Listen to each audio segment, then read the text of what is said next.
As we look into our Bibles in Acts chapter 20 and starting in verse number 28, I want to talk to you in this section here. Darren asked me to speak a little bit more specifically towards church planting. Now, I'm going to speak towards church planting, but you go like, well, then I can just not pay attention. It'll apply to those churches that exist already and are continuing on. But I'm going to use some of the illustrations and things that will have to do with church planting. And I want us to talk about what it would be to have an alternative type of a church. That is, a healthy alternative. Not all church planting that is done in a healthy way. When I wrote Gospel Coach, I proposed that there was another way to coach. That the way we were coaching, we could explore, I'm not saying it's wrong, but we could explore a different way of coaching. And that's what's in it continues to go forward. When I wrote Gospel Shaped Leader, I was proposing there's a different way to lead than the way we're leading. The first sentence says, we need a change in how we're leading the local church. The way we're doing it now is not working. And I'm not proposing a brand new type of leadership, but a return back to Christ in the Scriptures. And I've been John didn't necessarily get into details on this, but I was a part of Acts 29, but Acts 29 was embedded at that point in the early 2000s in Mars Hill Church. And so I was serving from Mars Hill Church to Acts 29, and the two were intertwined so much you couldn't tell the one from the other. But we were serving in this way, and I was right in the midst of Mars Hill. Perhaps you've heard of a podcast. It's not got much traction, and I was a part of all of that. I was in the middle of that. I was interviewed for that a couple times. And it was very defeating. Very damaging, very hurtful, the things that took place. Through the podcast, which I'm not a huge fan. I'm not even a fan. Let me just be blunt. Because any good story starts with great things are happening. And in Mars Hill, great things were happening. And then tragedy struck. And if that's the end of the story, that's a bad story. What was failed to be added, and this is the piece that if they could repair this part, I would be happy, but there's redemption. Out of that destruction of churches, there were 9 church plants that started. Never interviewed those pastors. Never talked about it. But those churches still continue to go forward and are proclaiming the good news of Jesus Christ. So that's my side note. I didn't plan to talk about that, but that's where it was. So I left there, 15,000 person church, if you're not aware, that the last thing I said was, if Mars Hill continues in this trajectory, it will implode. It was kind of an arrogant statement, looking back on it, but I felt like the Lord said, say this, and so I said it, and 2 years later it did. Not to my amusement, not to my satisfaction. I was actually shocked. Well, I left there and I went to the Journey Church right here in St. Louis. And it was when things were really at high tension. And as you know, that lead pastor was asked to step aside for the same reason that was taking place at Mars Hill. And so we left. And we found ourselves going to Nashville to start a church planting school. And we found ourselves at Emmanuel, Nashville. Now, I say all that to say this. I was 0 for 2, at least in that season of the church. Right? I'm not saying that Journey's made a significant recovery and made some changes. But in that season of the church, I'd gone 0 for 2. So my wife and I found ourselves sitting in this auditorium, like this old school auditorium. It used to be a Church of Christ auditorium. So there was no stage, there was no band placement, okay? Church of Christ. And for those who know, they don't use instruments. And so it was just kind of a strange setup. And they added the balcony. When they added the balcony, it kind of messed with some of the seating. And if you got there late, you had to sit behind a pole.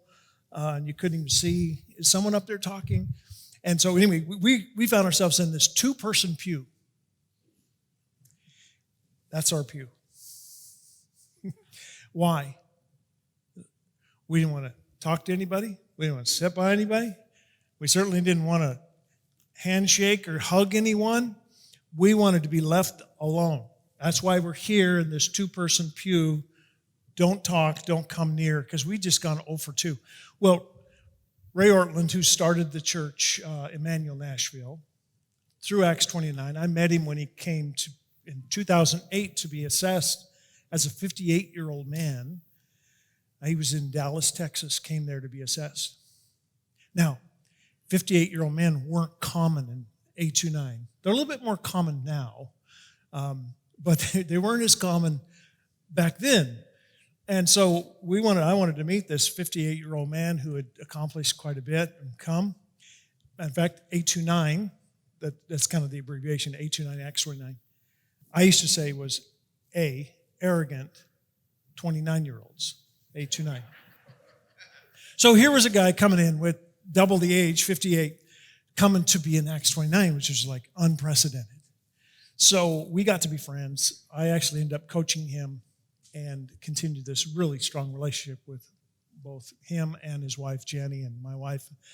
And we just come very close. So that's why we were at Emmanuel Nashville. But Ray stands up and he said, today, and he's got this, if you don't know Ray Ortland, he's got 2 things going with him, maybe 3. But he's got this beautiful face with this Hollywood smile. But he also has this death stare. We call it the death ray, Ray Ortland, death ray. And if you experience the death ray, you were shaking your head already. The death ray, he can look into your eyes and you go like, he sees everything that just I'm even thinking about right now. And so he has that. And then he has this way of pausing for effect. I don't think it's a show, it's just him. So he stands up and he says, you came through the doors this morning, these red painted doors. An old ancient history is that when you come through those red doors of a church, that you enter into the blood of Christ. Out there, you're hated. Out there, you're despised. Out there, you have to compete. Out there, you're never good enough. You come through these red doors, through the blood of Christ, enter into the family of Christ, and you're accepted. You're loved. You are beloved. And here, my wife and I, what we just experienced, sitting there, and we just both turned to each other and went, she turned to me, I turned to her. We're listening to him tell this fib in our mind. Don't tell him I said it was a fib. And said, that is not true. And here is where the pain is. We're just here because there's a Bible verse. Do not forsake yourself. That's the only reason we're here. But we came back, and we came back, and we came back. I remember it was on Father's Day of that year. And a guy walks up to me. I'm all alone. My wife's not well. She's got a rare kidney disease for which the doctors have no cure. That's what they say.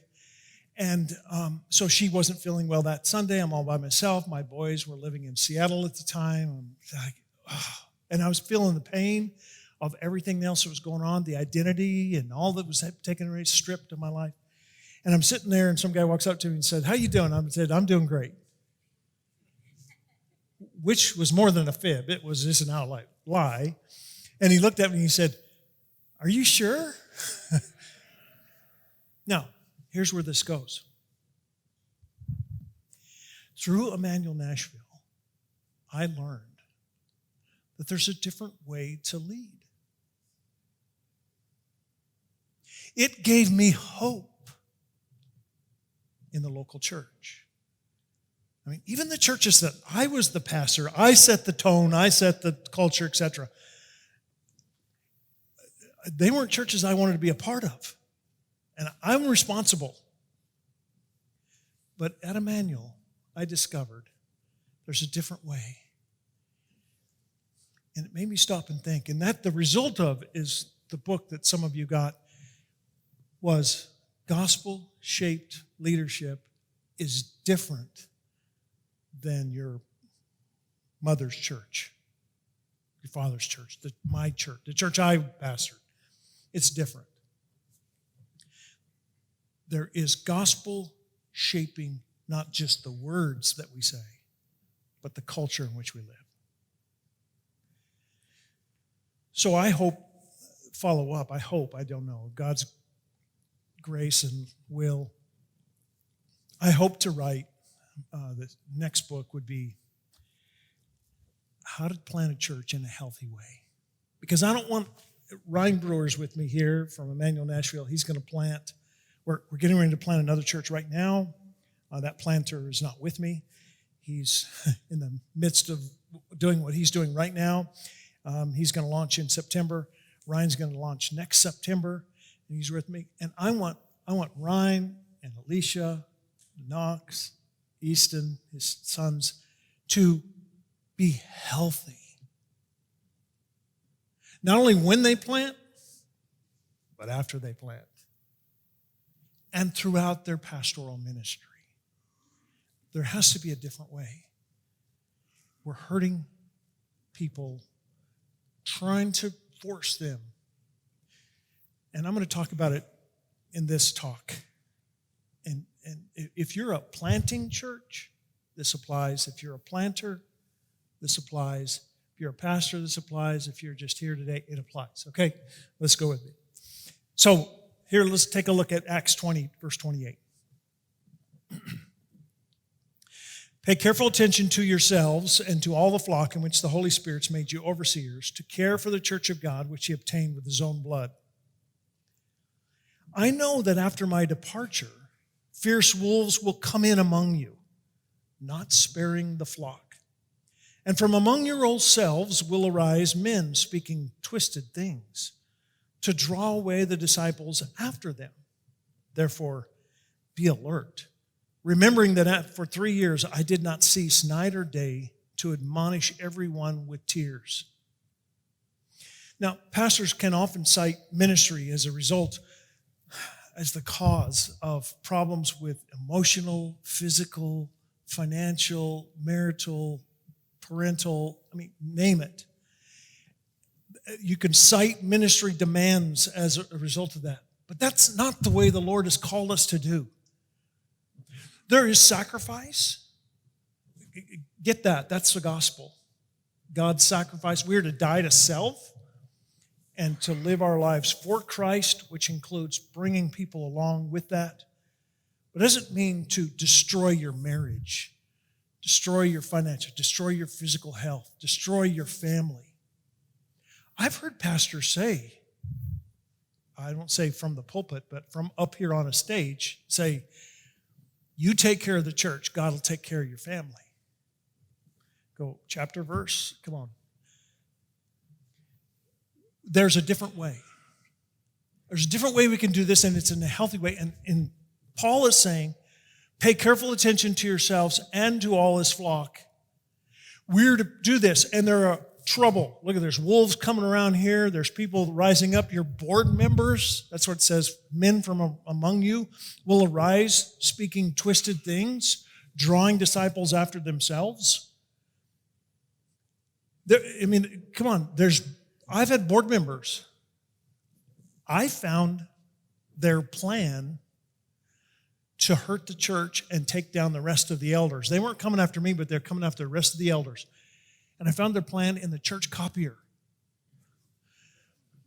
And they wondered, how did you know? To this day, I've never disclosed it. It was in the church copier. And they said, you've been reading our email? No, you've been leaving junk on the copier. That's where I found out that they were coming after trying to destroy, and they had it listed how they were going to do that. From among them, I asked them to resign. They said no. Acts 20, Paul is saying, he's speaking to the church, and he's saying, come on, this is important. Appoint those elders, come alongside, and let's work together to make this happen, because there's a lot at stake. Listen, it's the church that belongs to God, purchased, obtained through the blood of Christ, legally obtained through the blood of Christ. It's his church. It's not your church. It's his church. And if people are messing with it, they're messing with the wrong person. They're messing with the wrong person. It's God's church. All he's done is entrusted us, these folks, for a period of time, for a season. Say season. Yeah, I mean, even if it's 40 years, it's a season in that church's life.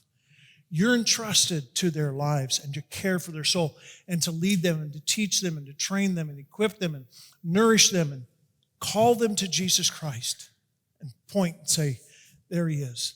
You can tell a wolf is drawing people after their own philosophy, their own ideas, and it's not necessarily lined up with Scripture.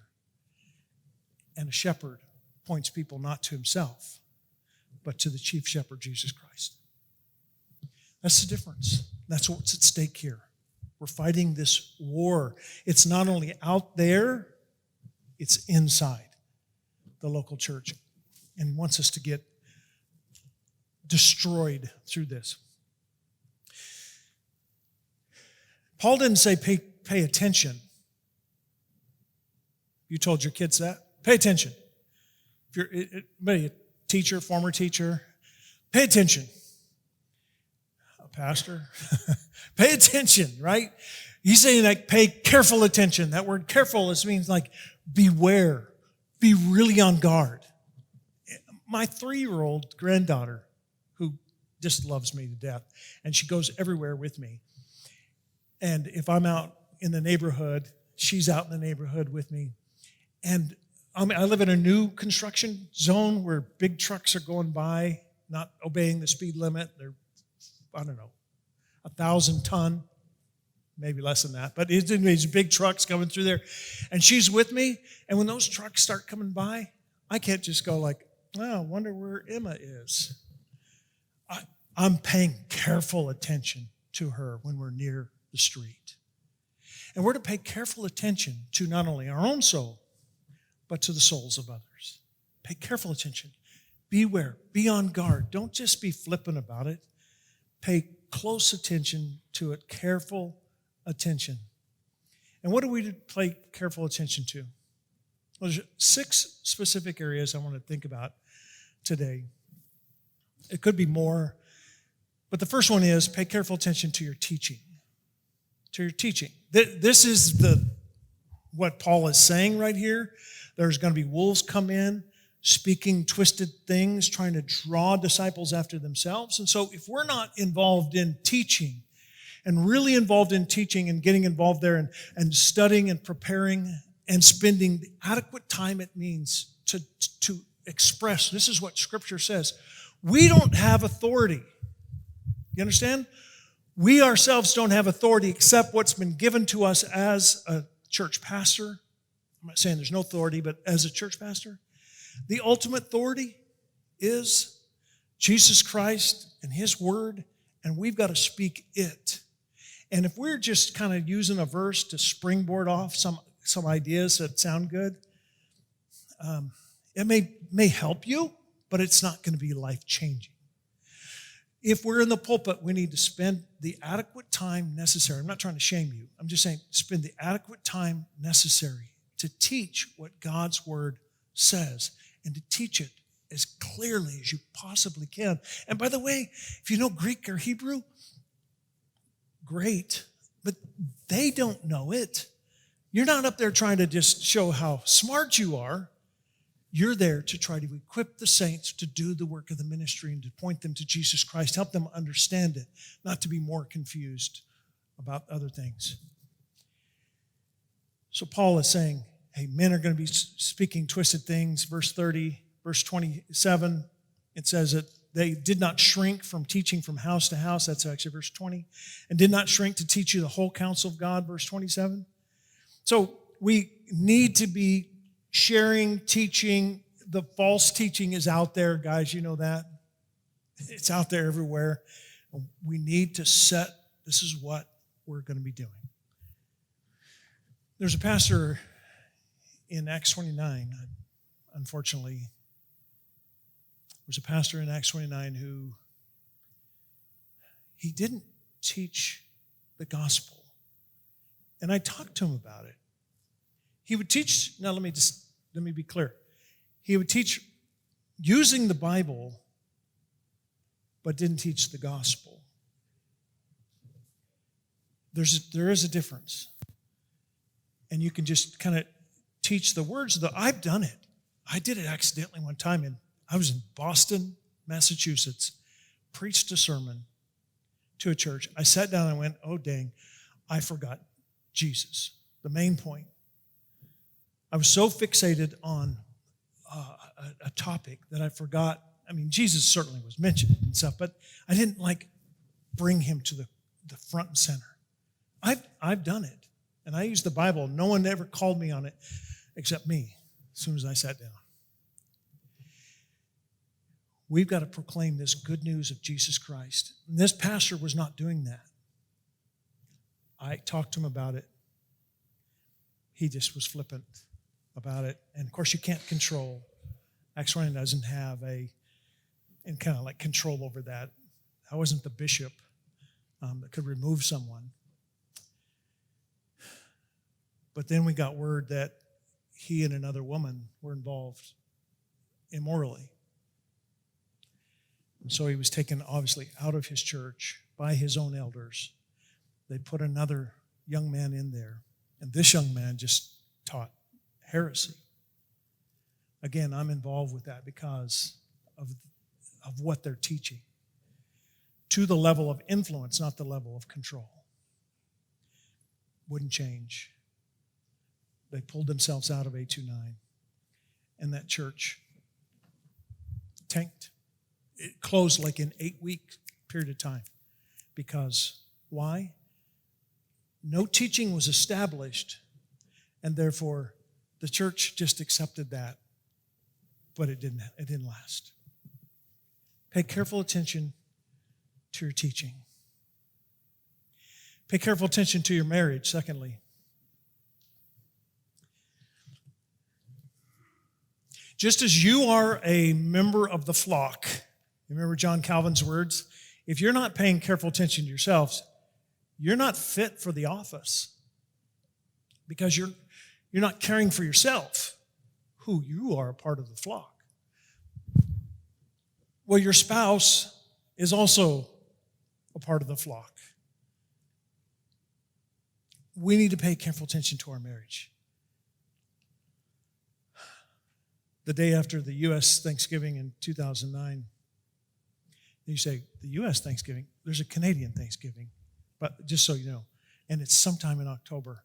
Nobody cares. Anyway, a friend of mine was a pastor of a church plant with 300 people. He had just baptized 8 folks that Sunday prior. 300 was the most they've ever had. He was on a high. But the day after Thanksgiving, they got together as a group of their church there, and they did their football thing as you normally do. And they went back to the house, ended up getting into a fight with his wife. and then took a 45 and took his own life right in front of her. Tragic. Life-changing for everybody, obviously, that family. At the funeral, which I attended, of course, I looked at his 16-year-old daughter who had just turned 16. Wonder what's going to happen. Well, I talked to his widow extensively, and she said, we've had trouble for years. But he warned me never to speak to anybody about it.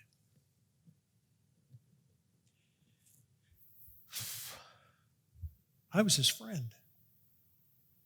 I had dinner multiple times with both him and his dear wife. I never once asked him, how are you guys doing? And how are you really doing? Perhaps asking what that man asked me on Father's Day, are you sure?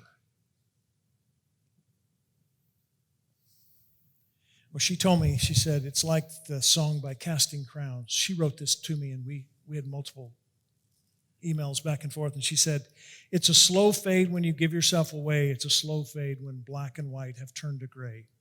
Thoughts invade, choices are made, a price will be paid. When you give yourself away, marriages never crumble in a day.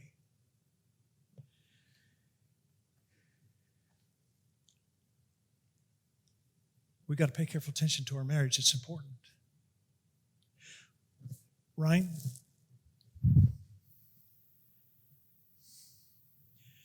Don't sacrifice Alicia to plant a church. Don't do that.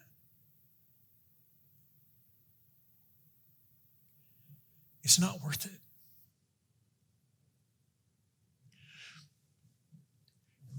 Bring her along. Come alongside. Do it as a family. We did all ministry as a family.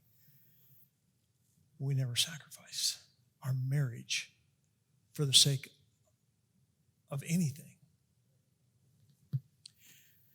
3, pay careful attention to your finances. I just mentioned this for this reason. Listen, this is the way we used to do it. If you were a church planner, we're going to support you for 3 years, brother. We'll support you with this amount this year, and then we'll half that, whatever that was. If that was $1,000, we'll give you $500 for the next year, and then the third year we'll give you half of that, $250. Go, be filled, be warmed.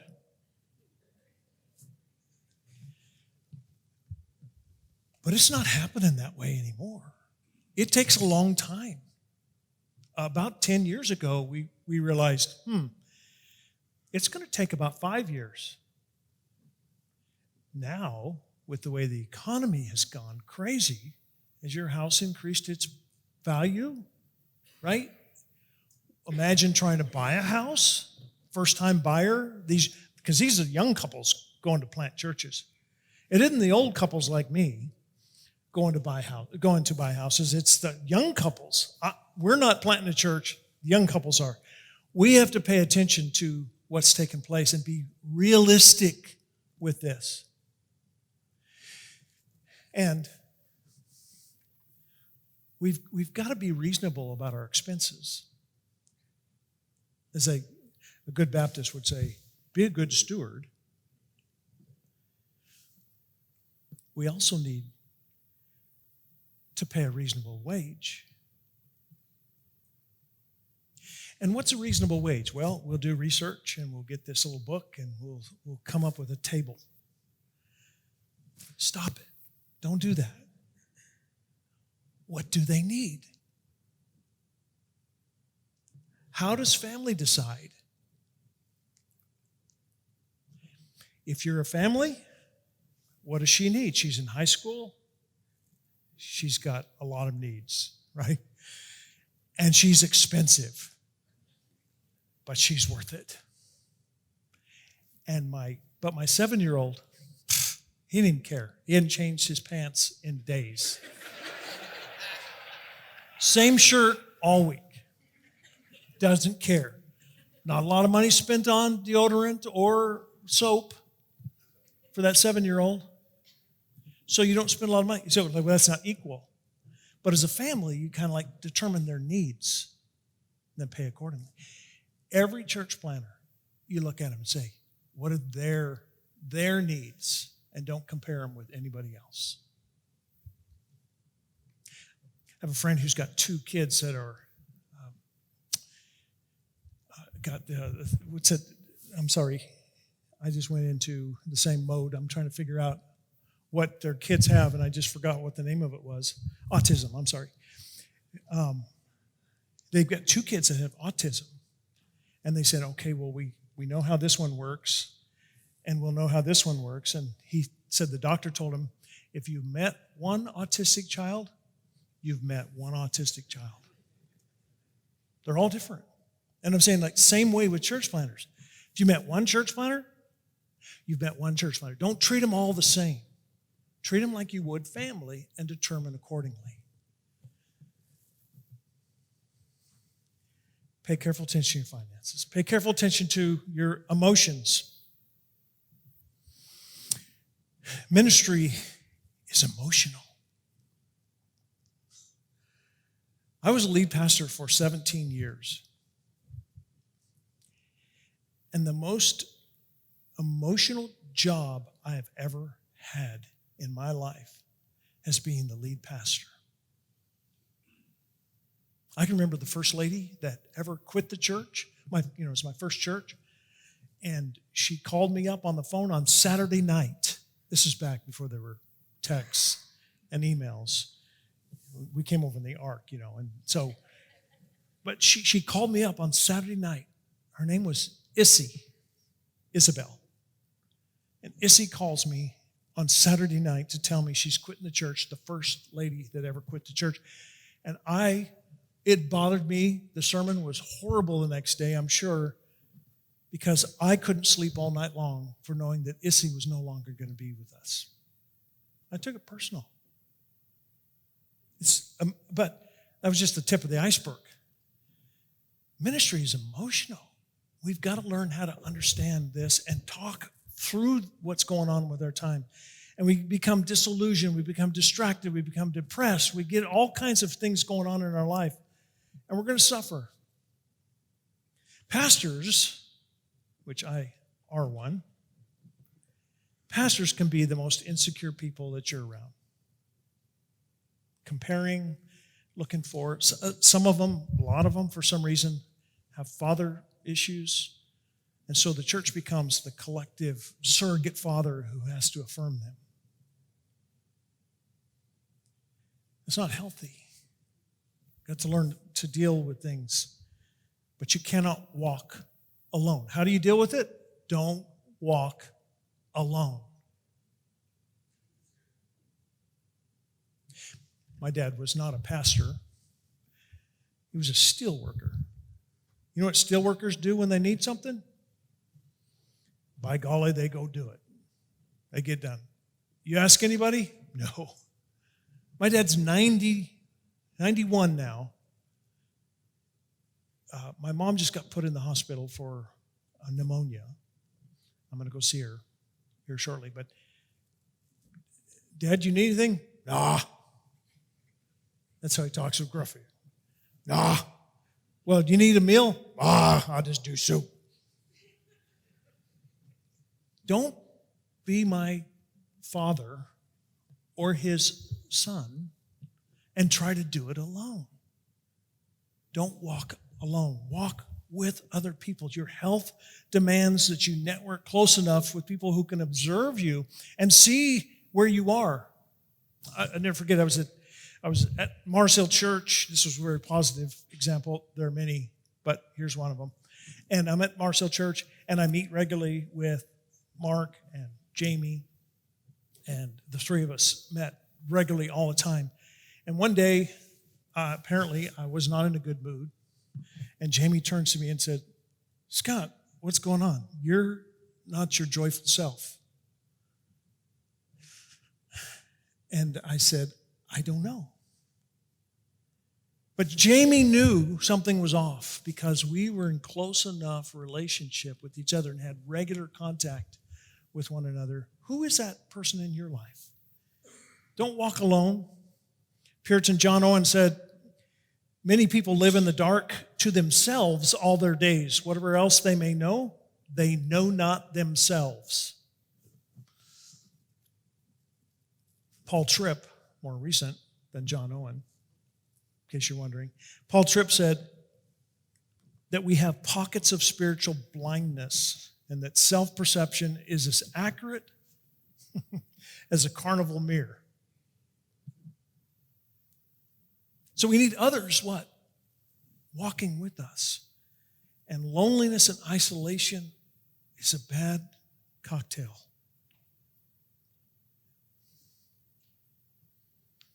Archibald Hart, a Christian author, says, the aloneness factor often leads to arrogance, which can lead to addiction and then adultery. And if we think he's exaggerating, we're fooling ourselves. One pastor walked up to me during a break when I was doing a gospel coach presentation, and he said, he said, I don't want to be one of your illustrations. I said, what? I don't want to be one of your illustrations. And apparently I'd given an illustration of something negative that had happened, as I have done here a couple times. And I said, tell me what's going on. Well, he tells me over break that he and his wife had not been intimate in 2 years. He's a pastor. And I tell him, have you tried talking to her? I'm afraid to, he says. Well, you got to deal with this, and I think you need to deal with it immediately. And he said, I can't. I said, take the weekend off. I can't. The church needs me. First sign, red flag. Bing, bing, bing. Church needs me. What's going on? And he said, I can't take time off. Well, when he refused, I just mentioned that to his elders, not what he had told me, but said, why don't you just ask him how things are going? Come to find out he had an adulterous affair with the secretary of the church on multiple occasions.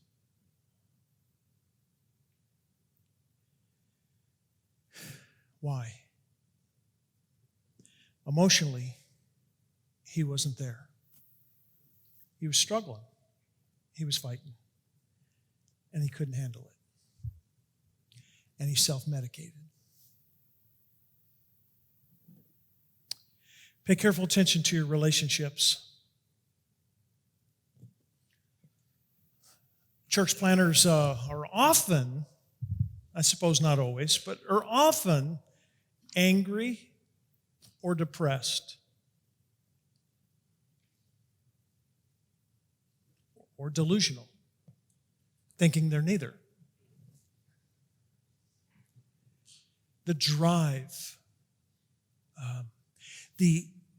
I can't get enough people to volunteer, I'm not seeing the results I want to see, leads into a place of depression or just getting angry at folks. It's a drive that is not supposed to be there. For we are coming together as God's people. He's entrusting to us those people. And we're to work hard. Don't get me wrong. We're to work hard. But it's not all up to you. It's not your church. Pay careful attention to those relationships, though, because church, it's hard. It's hard work. Dealing with people. Listen, you're dealing with people all week long, and you're coming to a church plant that doesn't have it set up. People that come to the church plant have come from the mega church, perhaps, and they go, we should come and be a part of your church plant. You could, and they come there with all of their baggage and all of their carry-ons, and they just want to get in control, and they want to have a safe to everything that's going on. It's difficult. It's hard work. This pastor I told you that had a adulterous relationship, he got angry at me, sent me a text. Apparently that's what people do when they're angry, is they send texts, and so he sent me a text telling me how bad of a person that I was for pointing out something that he was doing. I didn't point it out. He confessed it. I just asked his elders to talk to him. Didn't even tell him the topic. And he kept on and he kept on and he kept on. And finally, I just texted back, I love you. Can I call you? Now, I don't want to be the hero. I wish that was the way I responded to all angry disagreements. It's not. I've learned to do that. But in that time of my life, it was a rare thing. I would have shot back. But that was the right thing to do at that moment. There are people who are hurt. You got to understand, here's the piece I'm trying to teach in the book too, is to be relationally aware of where people are. If they're firing at you and they're saying ugly things at you, and if you pastored for a week, it'll happen. If they're saying things about you, you have to go like, what is going on in their life that's causing them to just vent that way? That's being relationally aware. What's going on? It's not me. I just happen to be convenient. But something's going on in their heart. There's sin or whatever's taking place in their heart, and a good pastor says, let's find out what that is, and pulls them in on that. You got to deal with relationships. It's being relationally managing too. The best thing you can learn is this. If you're a pastor or a church leader, try this. I'm sorry. Sometimes that's all it's enough. Right there, just I'm sorry. Not as manipulation, not as to just placate them, but truly be sorry for what I've done in that relationship. Because we're not perfect. Let every person be quick to hear, slow to speak, slow to anger. The anger of man does not produce the righteousness of God. James 1:19 and 20 says. Finally, pay careful attention to your spiritual life. Can't neglect this. Whatever that means for you to spend time in His Word, in prayer, in whatever you happen to do. I'm not trying to give you a list. Journal, prayer walk. I would prefer prayer walking than kneeling like they did in the Puritan days, who would write and tell about they would kneel there for 4 hours and their knees were embedded into the wood floor. I can't stay on the floor that long, A. B, I can't stay on my knees that long. And C, I'll never do it. It'll be a distraction. So I prayer walk. That's what I do, whatever. Whatever works for you is what you want to do. But be involved in your spiritual life. Pour into it, daily office, whatever works for you. Now, what's the magic bullet? There is no magic bullet. What works for you to spend time with the Lord and to draw near to Him? And what works for you not to be a check mark, where you're just like checking off, oh, I did it, and taking pride in it. The spiritually vital planner will recognize that prayer isn't a part of ministry, but prayer is ministry. It's ministry.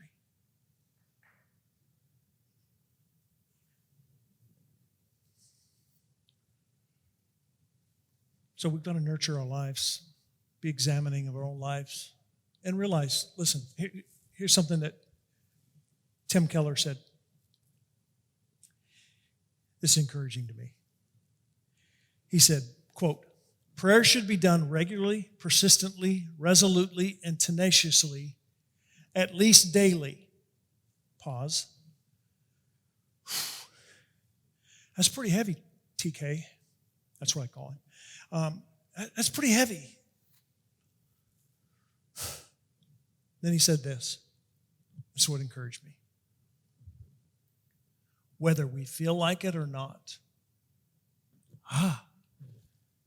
So you're saying there's a chance you don't feel like it.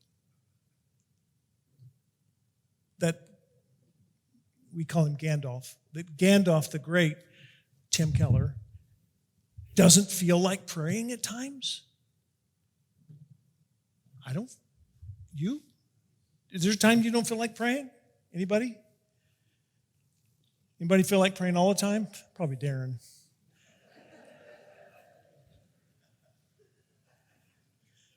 I can't even P1, let alone P3. Like,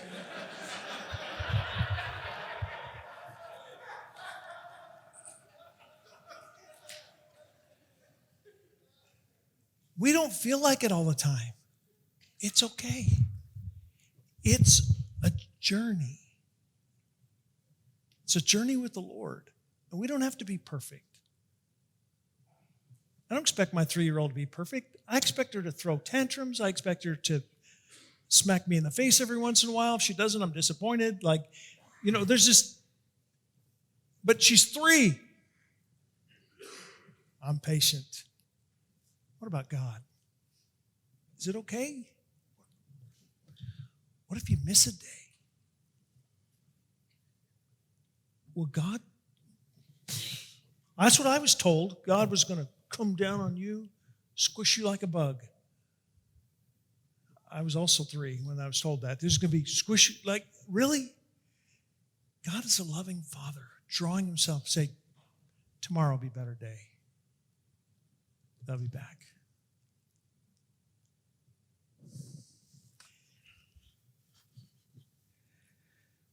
Well, I'm not sure what we're doing on time. I forgot to bring the timetable thing up there. But I've got some questions on diagnosing a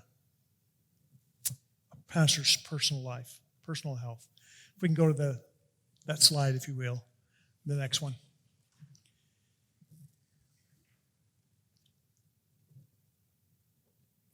Look at this and say, who among your friends is reviewing your teaching? How are they protecting you, helping to walk you from contrary to the gospel, teaching that way? What is the condition of your marriage? What would you like to say to your spouse? I see people taking pictures. That's great.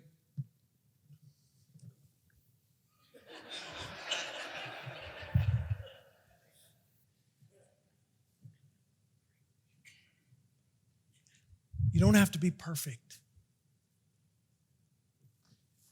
You're diagnosing, where is the Lord in my life? How is my health? And making steps of action towards that direction. And the Lord is kind and gentle. Come to me, all you who labor and are heavy laden, and I'll give you rest. Take my yoke upon you and learn of me. My burdens, my taking on my yoke is not burdensome to you. I'll do this, you don't have to do it alone. Just be renewed today and refreshed. The Holy Spirit's made you overseers to care for the church of God, which he obtained with his own blood. And because of this good news, we can pay careful attention to ourselves and pay careful attention to all the flock in which the Holy Spirit has entrusted to our care. You can do this with the Lord. He's in it with you. You're not alone. You fail. He's still with you. You fail again. He's especially with you. Don't give up. Look to him and let him heal you. Let him walk with you. And let him help you to become the kind of shepherd, pastor, teacher, leader that the Lord is shaping you to be. It's for his glory, and it's worth it.